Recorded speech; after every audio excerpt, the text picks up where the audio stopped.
My name is Alexandria Infall, and today I want to talk to you about hairless cat skincare.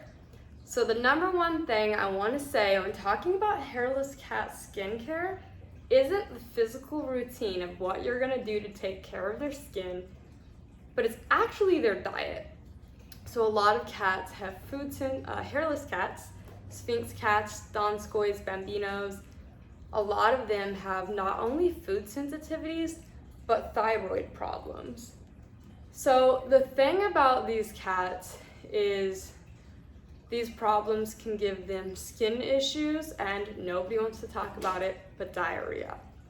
In the short term, you can help this with pumpkin, and if you can't get a hold of pumpkin, you can use sweet potato, but it's better in the first place to figure out a food that is healthy and has good food for sensitive cats. At first, my vet put me on Hill's prescription diet for the sensitive stomach food, and I liked it, but honestly I felt like it was a bit pricey for what it was. And I was able to try some other foods, and what I found worked well for me and Mewtwo is Blue Buffalo. They have a sensitive stomach formula. I got messy. My little rescue cat is playing back here with a Q-tip she stole from me. But yeah, I like the Blue Buffalo better. I just feel like it's a little bit more affordable, but I still think it's a really high quality food. I'm sure if you're getting one of these cats, they're not very cheap, so I'm sure you're not going to be feeding them a cheap food, but I still think it's important to say that they do need a high quality food, so don't skimp on that. You don't have to get the most expensive Prada, Gucci of cat food, but don't get something cheap either. Okay, so after the food, I'm going to talk about their normal skincare. And you want to, take care of the entire body, focus on the entire body. And we're going to go through that step by step. Number one is you want to trim their nails. I use a cat nail trimmer. My cat is pretty good about this, but he doesn't like it. But honestly, they need it. Hairless cats are not outside cats. They're definitely way too domesticated. They're gonna get scratched up outside there. They're gonna get sunburned. They're gonna get cold.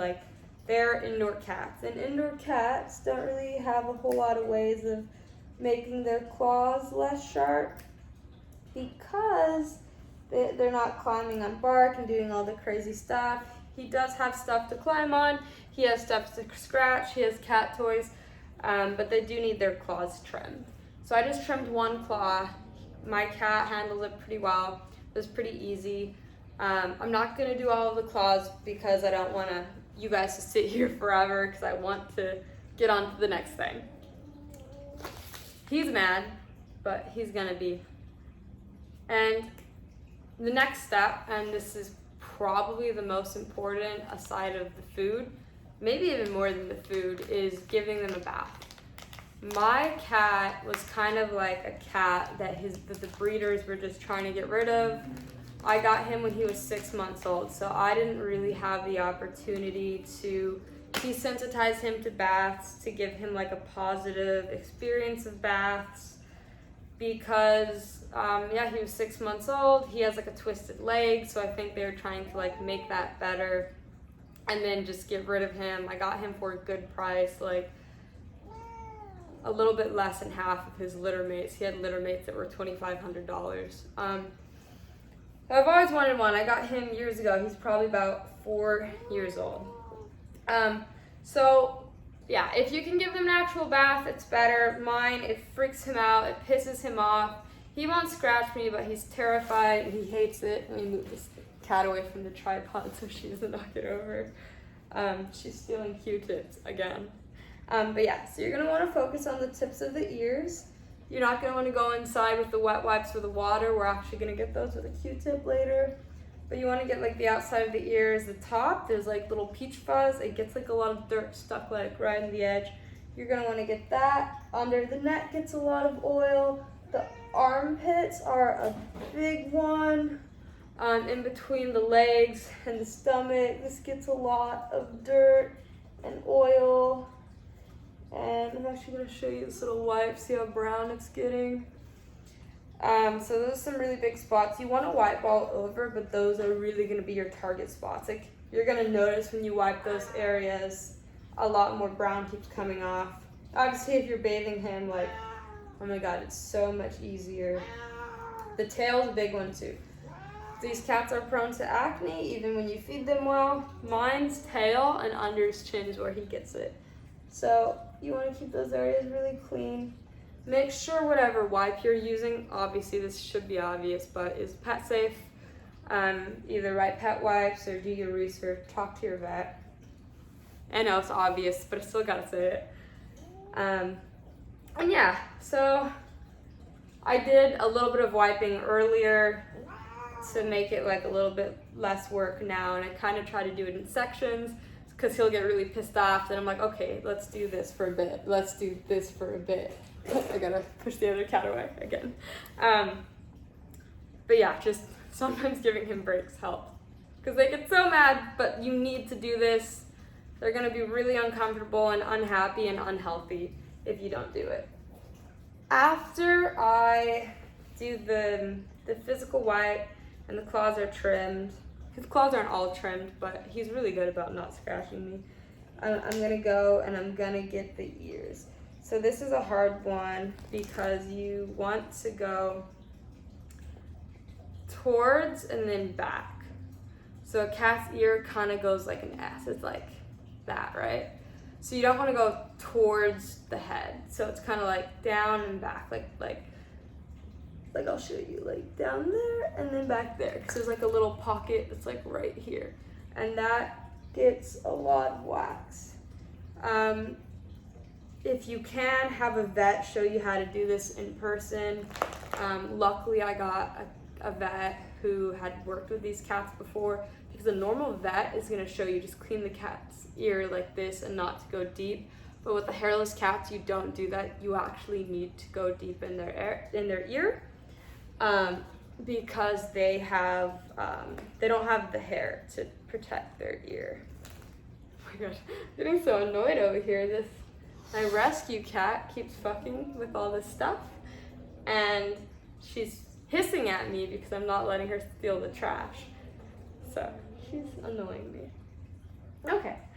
So yeah, with the ears, just be really careful, but make sure you're doing it. They can get infections. You have to be thorough. It gets really gross. Here's like some of what I've gotten so far today, and I'm gonna clean a little bit more. But again, as I said, I'm gonna show you a little bit of everything, so that way this video isn't like half an hour or more, because these cats are a lot of work. Okay, let's see. Did the ears, did the skin, trimmed the nails. If your cat is having acne, you can use salicylic acid. I hope I'm saying that right. It is safe for animals. I don't like the brand I'm using. I found out they test on animals, so I'm gonna finish what I have and then be more careful about what I'm buying in the future. But you can apply that to the tail. Mine gets a lot of acne on the tail. Again, like that's an area that can be really prone to it. Then under the chin. If they get a really bad blackhead, you can pop it. He has like one bad one, like right here that I'm gonna get. And just for reference on my finger, I'm gonna show you, like, I don't know if you can see like how big that is for a cat. That's a pretty big. It's like black and white. I don't know. I'm not gonna get any more because a lot of them have the salicylic acid, and I don't want to like pop them while that's there because I don't want to make them uncomfortable. But that one's already poking out, so I didn't have to really like do anything to grab it. I don't get the blackheads unless they're like super poking out, because you don't want to make your cat too uncomfortable. Like obviously the blackheads are uncomfortable, but popping them is also uncomfortable. And this is another one, and this is probably the biggest one I wish I knew before I got one of these guys, because I feel like no one talks about this. but in between their toes, they've got a lot of these little like wrinkly dinkly shits between their toes. And you're gonna really wanna pull back the skin around the nail and then pull the nail out with your other finger and then just go in there with a Q-tip. And that's just one little swab, and that's how much dirt I already got. And I didn't know that you really needed to clean that area because I never thought about it until this one time I saw like this weird little thing of dirt by one of his nails, and then I pulled the nail back and there was this big just chunk of just dirty, oily grossness, and I was like, oh my god, it was so gross. It was like, it like really, really gave me a bad stomach. Like, I was like, how did I like never notice that? But with these cats, you just got to keep everything clean because they don't have the hair to protect them. They get really dirty.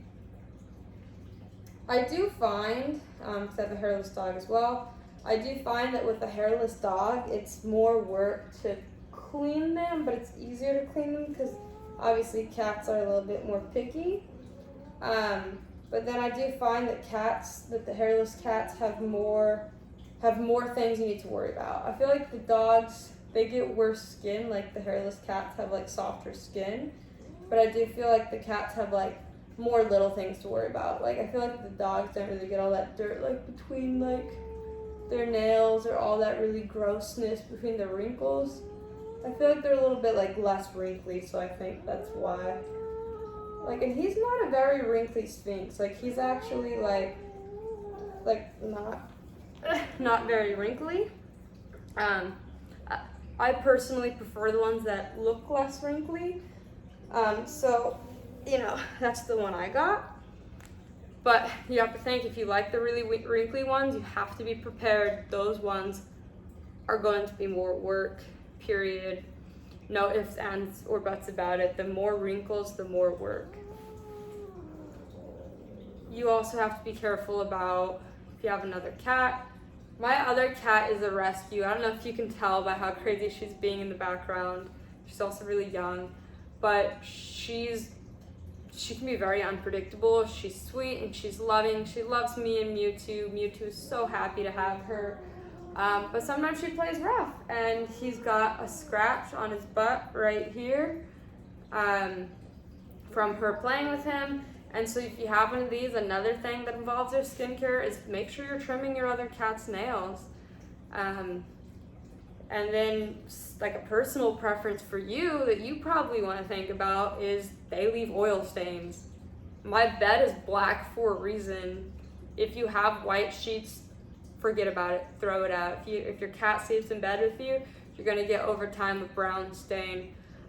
In my windowsill, obviously cats love to sit in windowsills, I sewed this little green fur grass looking fabric, and it sits right there so he can sit in the windowsill, and it's soft and comfortable for him, but it also protects the white windowsill, because if I didn't put that there, it would have brown stains all over because these guys are so oily. They are very, very soft. They're very, very affectionate. They do like to hide under blankets all the time. They really like soft textures. It can be hot out and they're still under a blanket. So watch your temperatures with them. Don't let it get too cold. Accustom them to wearing clothing while they're young, so that way if it gets cold, let's say, you know, your heater breaks, you want to be able to have like a warm fuzzy coat or jacket to put these guys in, just to like make sure that they're safe because they don't have fur. And imagine if you were naked and it was really cold. But yeah, that's about it for the skincare. You want to, you know, clean the outside of the ear, clean the skin, focus on the armpits, focus on the stomach, focus on the tail, maybe under the chin. Be careful about the face.